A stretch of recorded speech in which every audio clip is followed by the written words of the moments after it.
అంటే ఇప్పుడు 2014 ఎన్నికల టైంలో విజయసాయిరెడ్డి చాలా స్ట్రాంగ్గా ఉన్నాడు. విజయసాయిరెడ్డి ఏది చెప్తే పార్టీలో అది నడిచేది. అప్పటికి సజ్జల ప్రభావం చాలా తక్కువగా ఉంది.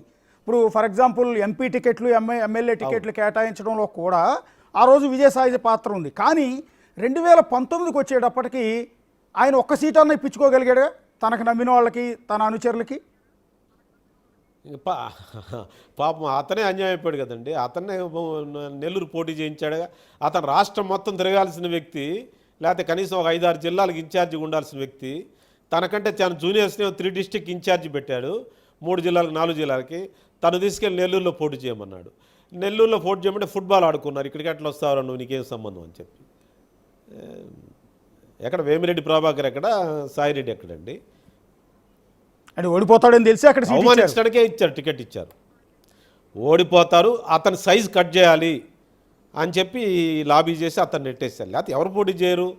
ఏం మన తిరుపతి నుంచి వచ్చి ఒంగోలు పోటీ చేశారు. ఆ రెడ్డి పేరు చెవిరెడ్డి, ఆయన నేను నెల్లూరు పోటీ చేయొచ్చు కదా. అంటే మీ ఉద్దేశం ప్రకారం నెల్లూరులో ఎంతమంది రెడ్డి లేరు? Yes sir. అంటే మీ ఉద్దేశం ప్రకారం ఇప్పుడు విజయసాయిరెడ్డి భవిష్యత్తు ఏమనుకుంటున్నారు సార్? అంటే ఇలా రాజీనామా చేయటం ద్వారా, ఇందాక మీరు ఒకటి అన్నారు, ఒకవేళ వైసీపీలోనే కొనసాగితే ఫినిష్ అయిపోయేవాడని. ఇప్పుడు రాజీనామా చేసి బయటకు వచ్చేసాడు, నంబర్ 2 స్థానం ఇక పర్మనెంట్గా సజ్జల రామకృష్ణారెడ్డిదే కాబట్టి ఈయనకి ఏమైనా రిలీఫ్ వచ్చినట్టేనా? ఒకటి ఇక్కడ మీరు గమనించాల్సింది ఫస్ట్ పాయింట్ ఏంటంటే, శశికళ గ్రిప్లో ఉంది పార్టీ అంతా కూడా. ఈవెన్ జగన్ కూడా శశికళ గ్రిప్లో ఉన్నాడు. ఇంకా ఆ పార్టీ ఇంకా జయలలిత లాగా అయిద్దేమో తెలియదు, జయలలిత శశికళ లాగా అయిద్దేమో చూడాలి. ఆ ఇండికేషన్ కనిపిస్తూ ఉన్నాయి. అదేవిధంగా ఎక్కడో ఒక ముహూర్తం అయితే పెట్టారు ఈ పార్టీని ఫినిష్ చేయడానికి. ఆ పార్టీ కల్లోలంలో ఉంది, మొత్తం అంతర్గతం కల్లోలం ఉంది. అది ఇంకా రానున్న రోజులు ఇంకా బయటపడుతుంది మీకు. ఎక్కడో ముహూర్తం పెట్టారు దీన్ని ఫినిష్ చేయడానికి. నాకు అనుకో ఢిల్లీలో ఏమైనా ముహూర్తం జరిగింది, పండిట్స్ ఏమన్నా, లేకపోతే ప్రయాగరాజ్లో జరుగుతున్న కుంభమేళాలో ఏమన్నా పండిట్స్ ఏమన్నా ముహూర్తం పెట్టారే. కానీ మొత్తానికి నార్త్ ఇండియాలో జరుగుతూ ఉంది దీనికి సంబంధించిన మూలాలన్నీ కూడా. ఇంకా ఆ పార్టీలు ఎవరు, చాలామంది ఎంపీలు, చాలామంది రెడ్డిస్ వరకు, రెడ్డి కమ్యూనిటీ వరకు ఉండరండి. వాళ్ళైతే బీజేపీకి వెళ్ళిపోతారు. మిగతా వాళ్ళు పాపం ఇంకా ఆ పార్టీ ఈ పార్టీ, తెలుగుదేశంలో జనసేన గేట్లు ఓపెన్ చేస్తే మిగతా కమ్యూనిటీస్ అంతా బయటకు వచ్చేస్తారు. ఇక సాయిరెడ్డి గారికి సంబంధించి అయితే ఆయన ఏం చేస్తాడంటే, నేను అనుకుంటున్న ప్రస్తుతానికైతే సైలెంట్గా ఉంటాడు. 4 సంవత్సరాలకు 3 సంవత్సరాల పైచిలకు ఆయనకు రాజ్యసభ ఉంది. ఆ వేకెన్సీ ఎవరికో వెళ్ళిపోద్ది. నేను అనుకోవటం ఏంటంటే, సాయిరెడ్డి గారు బీజేపీకి మంచి సంబంధాలు ఉన్నాయి ఆయనకి. ఆయన బేబీబీపీ స్టూడెంట్ లీడర్, బీజేపీ లీడర్, ఆయన ఆర్ఎస్ఎస్లో పనిచేశాడు ఆయన. కాబట్టి ఆయన మూలాల్లోకి వెళ్తాడేమో నాకు డౌట్ ఉంది. సో చేరే అవకాశం ఉంటుంది బీజేపీలో. ఆయన మోహన్ భాగవతి గారికి కలిశాడండి ఒకరోజు. ఆయన భీమవరం వస్తే మోహన్ భాగవతి గారు ట్రైన్ ఎక్కితే, ఆ ట్రైన్లో ఆయన కారులో ట్రావెల్ చేసి మధ్యలో వచ్చి ఒక స్టేషన్లో ఎక్కి మోహన్ భాగవతి గారిని కలిసి ఆ భగవత్ గారితో నేను దిగిన ఫోటో పెట్టి, నా మూలాలు ఇక్కడున్నాయి, నేను ఆర్ఎస్ఎస్లో పనిచేశాను, నేను ఏబీపీలో పనిచేశాను ఆయనే చెప్పుకున్నాడు. ఆయన ఆ పరిచయాలతోనే 14-19 మధ్య బీజేపీకి జగన్ మధ్య సంబంధాలు ఏర్పరిచాడు. ఆయన ఫిలసాఫికల్గా, ఆయన మనస్తత్వ రీత్యా ఆయన బీజేపీ సిద్ధాంతాలు ఆయన. ఓకే, మరి ఇప్పుడు ఆయన కేసులండి, మరి జగన్తో పాటు A2గా ఉన్నాడు, ఇప్పుడు రాజకీయాల నుంచి తప్పుకున్నానంటున్నాడు. మీరు అన్నట్టుగా బీజేపీ వాళ్ళు ఒకవేళ చేర్చుకున్నారు అనుకోండి, మరి ఆ కేసుల నుంచి జగన్మోహన్ రెడ్డిని మాత్రం మళ్ళీ జైలుకు పంపించి సజ్జల రామకృష్ణారెడ్డికి రిలాక్సేషన్ ఇచ్చే, విజయసాయిరెడ్డికి రిలాక్సేషన్ ఇచ్చే అవకాశం ఉండదు కదా. ఇక్కడ ఈయన అప్రూవర్గా మారితే కొంచెం స్మాల్ పనిష్మెంట్ ఉండవచ్చు, లేదా ఇంకేదో అరేంజ్మెంట్ జరగవచ్చు. రాజకీయాలు అనేకం జరుగుతాయి. మొత్తానికి ఆ కేసుల విచారణ త్వరలో ప్రారంభమవుతుంది. దానికి సంబంధించిన ముహూర్తం కూడా మీకు త్వరలో తెలుస్తుంది. అంటే అప్రూవర్గా మారే అవకాశం ఉందా? దీని గురించి ఎక్కువ డిస్కషన్ జరుగుతుంది యాక్చువల్లీ మీరు అన్నట్టుగానే. లీగల్గా ఉన్న పాసిబిలిటీస్ నేను చెప్పేది. లీగల్గా ఇక జగన్ రెడ్డి గారితో ఆయన సంబంధాలు లేవనుకున్నప్పుడు మరి కేసులో అప్రూవర్గా మారాలి, లేకపోతే వాస్తవాలు ఏంటో చెప్పాలి. అంటే చాలా అండి, మీకు సింపుల్ లాజిక్ చెప్తున్నాను నేను. భారతీ సిమెంట్స్ షేర్ 10 రూపాయలండి. 10 రూపాయలు అయితే ₹1,00,000 పెట్టి ఎట్లా కొంటారండి? అంత డబ్బు ఎక్కడి నుంచి వస్తుంది? సాండూర్ పవర్ దాని షేర్ 10 రూపాయలు. అది దాదాపు 50,000 60,000 రూపాయలు ఉంటుంది దాని షేర్. బయట డబ్బులు వస్తాయి, సెల్ కంపెనీ నుంచి డబ్బులు వస్తాయి. అవన్నీ ఎవరికి తెలుసండి? ఏ కంపెనీకి వచ్చాయి చెప్పండి? నువ్వు నేను పెడదాం కంపెనీ, మీ బిగ్ టీవీకి డబ్బులు నేను చెప్పమనండి. ఆయన ఒక సంవత్సరం తర్వాత మీ బిగ్ టీవీ మేనేజరే చెప్తాడు డబ్బులు ఎంత కష్టమో, మేనేజ్మెంట్ ఎంత కష్టమో. వాళ్ళకి ఏం తయారు చేస్తుందని, ఆ సిమెంట్ ఫ్యాక్టరీలు ఏం తయారు చేస్తుంది అంత ఇది వస్తే, ఆ సాండూర్ పవర్లో ఎంత పవర్ వచ్చిందని అంత డబ్బులు వచ్చాయండి. ఇవంతా చేశారు. మరి ఇవన్నీ చెప్పాలి కదా ఆయన, సాయిరెడ్డి గారు. ఆయన చార్టెడ్ అకౌంటెంటు. ఆయన అప్రూవర్గా మారితే పనిష్మెంట్ తగ్గుతుంది, లేకపోతే ఈ జాన్ పార్ విత్ జగన్. ఒకవేళ ఆయన అప్రూవర్గా మారతానని స్టేట్మెంట్ ఇచ్చాడు అనుకుందాం, మారాడు అనుకుందాం, మరి ఆయన్ని ఫిజికల్గా ఉంచుతారా? మీరు ఇందాక అంటున్నారు పార్టీలో ఉన్నప్పుడే నెంబర్ 2 కోసం ఆయన్ని ఫినిష్ చేద్దాం అనుకున్న వాళ్ళు, ఒకవేళ ఆయన అప్రూవర్గా మారతాడని తెలిస్తే, లేకపోతే మారితే ఆయన భౌతికంగా ఉంచుతారా అని. అంటే ఆయన గినుక బీజేపీలో చేరితే సేఫ్ అయిపోతాడు. ఓకే, ఆయన బీజేపీ అంటే ఇప్పుడు జగన్ రెడ్డి కథలు వాళ్ళ జోలికి వెళ్ళడు, వాళ్ళంటే భయం. ఆ పోరాటాలు బీజేపీ వ్యతిరేకంగా చేయడు. ఇక్కడ మాత్రం నేను సెక్యులర్ అని, నేను క్రిస్టియన్ అంటాడు. అక్కడ పోయి ఢిల్లీలో వాళ్ళ కాళ్ళు మొక్కుతాడు, వాళ్ళకి కావాల్సినవన్నీ చేస్తూ ఉంటాడు. సో మీరు ఒక సంచలనం చెప్పారు, రివీల్ చేశారు. అది ఏంటంటే నార్త్ ఇండియాలోనో లేకపోతే కుంభమేళాలోనో వైఎస్ఆర్ కాంగ్రెస్ పార్టీకి సంబంధించిన ఒక ముహూర్తం అక్కడ పెట్టారు అని. అంటే ముహూర్తం మీన్స్ అనేది జగన్మోహన్ రెడ్డి తిరిగి ఆ సిబిఐ కేసుల్లో జైలుకు పంపించడమా, లేకపోతే పార్టీని కొలాప్స్ చేయటమా? పార్టీని కొలాప్స్ చేయటం అంటే ఆ పార్టీలో ఉన్న వాళ్ళందరూ లాగేయటమే కదా. రెండు ఉన్నాయి. ఒకటి, పార్టీలో ఉండటానికి ఎవరికి సానుకూలమైన మనస్తత్వం లేదండి. ఎవరు కూడా దారులు లేక అల్లాడిపోతున్నారు పాపం చాలామంది. వాళ్ళు సఫికేషన్లో ఉన్నారు. ఎందుకంటే మాట్లాడేవాడు పలికేవాడు లేడు. ఆ సజ్జలు ఏం చెబుతాడు, వాడిని తిట్టి వీడిని అని చెబుతాడు.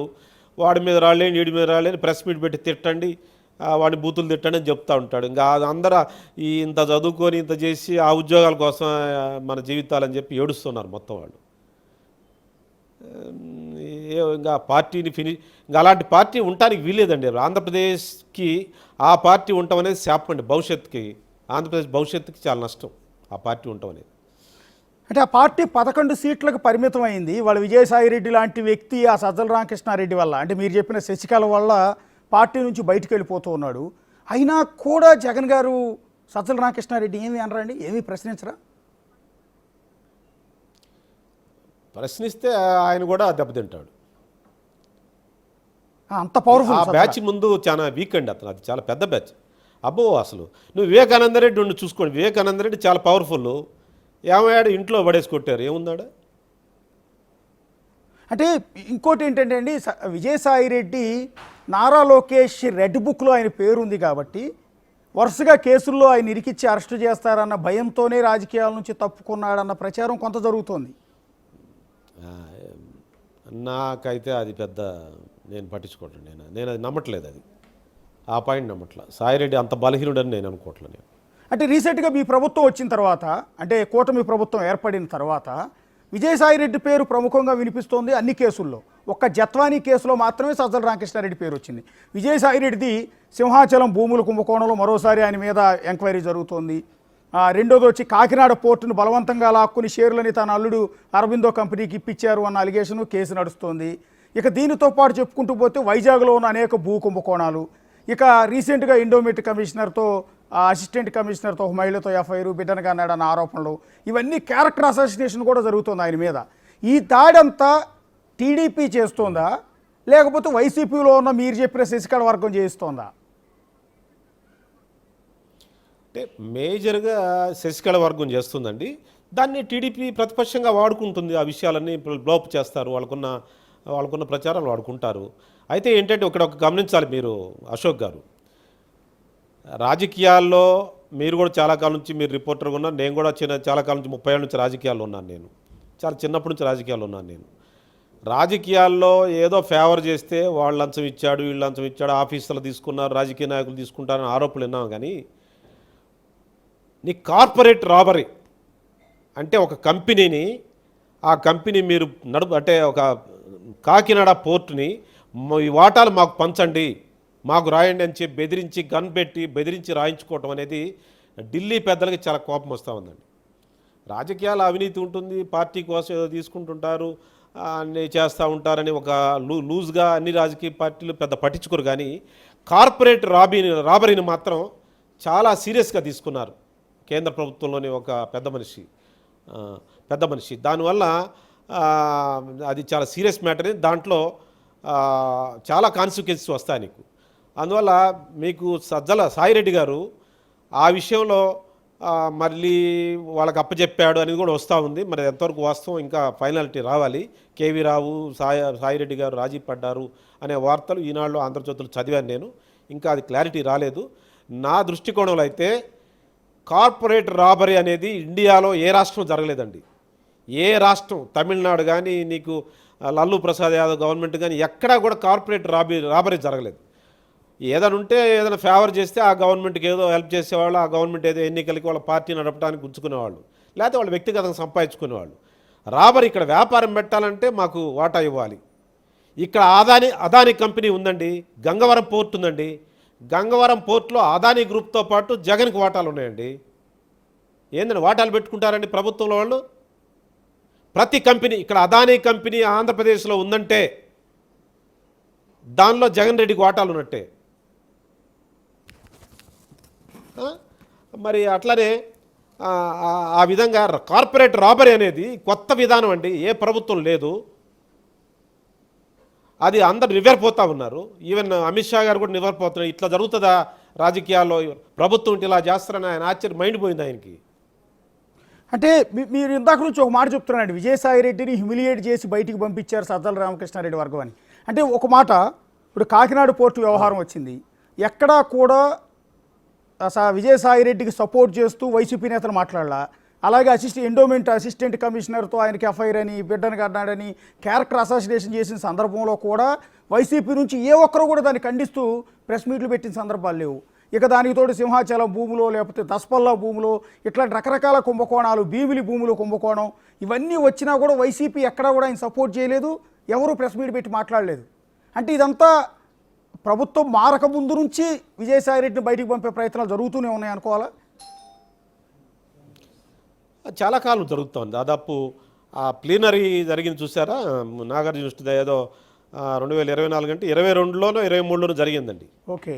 ఆ విజయమ్మ గారిని అధ్యక్షుడి నుంచి తీసేసి జగన్ రెడ్డి జాతీయ అధ్యక్షుడు, ప్రపంచ అధ్యక్షుడిగా ఎన్నుకున్నారు ఏదో. ఓకే. అది ఎన్నికల కమిషన్ ఒప్పుకోకపోతే వదిలేశారు. శాశ్వత వైసీపీ అధ్యక్షుడిని ఒక తీర్మానం చేశారు. అవునండి. ఆ రోజు నుంచి స్టార్ట్ అయినండి వాళ్ళ గొడవలు. ఆ రోజు నుంచి నాకు తెలిసింది, ఆ రోజు అంటే అంత ముందు నుంచే అన్నది, నేను ఆ రోజు వాళ్ళ గొడవలు చూశాను నేను. అంటే ఆ రోజైనా బహిరంగంగా తిట్టుకున్నారన్నారు మీరు ఇందాక. బహిరంగంగా తిట్టుకున్నారు. ఆ రోజు జగన్ రెడ్డి గారిని ప్రపంచ అధ్యక్షుడో లేదా జాతీయ శాశ్వత అధ్యక్షుడు ఏదో చేశారు. చేస్తే అది ఎన్నికల కమిషన్ ఇదేందా, ఎన్నికల్లో ఇదేందా, రాజకీయాలు ఇట్లా నడుపుతారా మీరు, పార్టీలకు ఇలాంటివి ఉండదు అని చెప్పి వెనక్కి పంపించేశారు.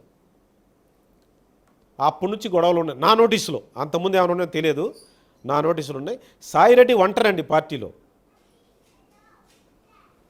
సో ఫైనల్గా ఒక మాట మాణిక్యవర ప్రసాద్ గారు, ఇప్పుడు జగన్మోహన్ రెడ్డి గారి తల్లి పార్టీ నుంచి బయటకు వెళ్ళిపోయారు, ఆయనతో కూడా పెద్దగా సత్సంబంధాలు ఇప్పుడు ఉన్నట్టు లేవు. ఇక ఆయన చెల్లి సంగతి మీకు తెలుసు, అన్నతో ఫైట్ చేస్తోంది, వేరే పార్టీకి అధ్యక్షురాలుగా ఉన్నారు, ఆవిడ మామూలు పోరాటం చేయట్లా. ఇక వీళ్ళిద్దరూ కుటుంబ సభ్యులు అనుకుందాం. ఇక మీరు చెప్తున్నట్టుగా జగన్మోహన్ రెడ్డి గారికి ఆత్మ లాంటి విజయసాయిరెడ్డిని కూడా బయటికి పంపించేశారు, ఆయన వచ్చేశారు ఇప్పుడు. సో ఈ పరిస్థితుల్లో మరి జగన్ గారి పరిస్థితి ఏంటి, జగన్ గారి పార్టీ భవిష్యత్తు ఏంటి అని ఇందాక మీరు అన్నారు ఆల్రెడీ. ఓకే, ఆ పార్టీని ఆల్మోస్ట్ క్లోజ్ చేసేస్తారు అని. సో ఇంతమందిని కోల్పోయి ఆయన ఎట్లా రాజకీయాలు చేయగలుగుతారు అని. ఆయనకి ఏంటంటే ఈ ఆస్తులు ఇవన్నీ కాపాడుకోవాలంటే కొంత పార్టీ పొలిటికల్గా ఉండాలండి, లేకపోతే ఇంకా కేసులు తొందర మీదకి వచ్చేస్తాయి. పొలిటికల్గా కొంత ఉంటేనే వాటి విషయంలో కొంత వెసులుబాటు ఉంటుంది, లేకపోతే వెసులుబాటు ఉండదు. అందువల్ల రాజకీయ వ్యవస్థ, సాక్షి పేపరు, న్యూసు, ఈ ఫంక్షనింగ్ ఇది ఉంటుంది.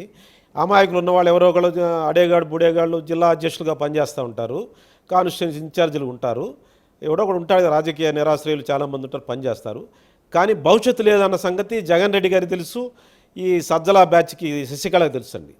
జగన్ రెడ్డి గారు ఈ శశికళ కబంధ హస్తాల్లో ఉన్నాడండి. వాళ్ళ టీం ఏం చేస్తో చూడాలి. ఆ రోజు జయలలితకి మరి ఏం చేయగలిగింది ఆమె? పెద్ద పవర్ఫుల్ ఆమె, టైగర్ ఆమె. మరి ఆమె అంత టైగరు ఒక టైంలో శశికళ దెబ్బకి ఏమైపోయిందండి పాపం ఆమె? సో అంటే ఒకవేళ 2029 ఎన్నికల నాటికి ఏమైనా విజయసాయి రెడ్డి మనసు మార్చుకుని మళ్ళీ జగన్ పంచిన చేరే అవకాశం కానీ ఆ పార్టీలో చేరే అవకాశం కానీ ఉండబోదంటారా? ఇంకా అది ఇంపాసిబుల్ అండి, ఇంపాసిబుల్. అది ఇంపాసిబుల్. ఆయన తేలితే బీజేపీలో తేలాలి, ఇంకా లేకపోతే రాజకీయాలు మానుకున్నట్టు. నేను చెప్పింది ఒక్కటి కూడా అబద్ధం లేదు. కొంచెం భాష, నాకున్న భాషా ప్రయోగం వల్ల చెప్పా, కానీ నేను చెప్పిందంటే ఒక్కటి అబద్ధం లేదండి. 100% నేను ఎప్పుడూ రాజకీయాల్లో అబద్ధం ఆడలేదు, అవినీతి చేయలేదండి. లేకపోతే నా భాషా ప్రయోగం చమత్కారం కొంత ఉంటే ఉండొచ్చు, కానీ 100% నేను చెప్పింది కరెక్ట్ అండి.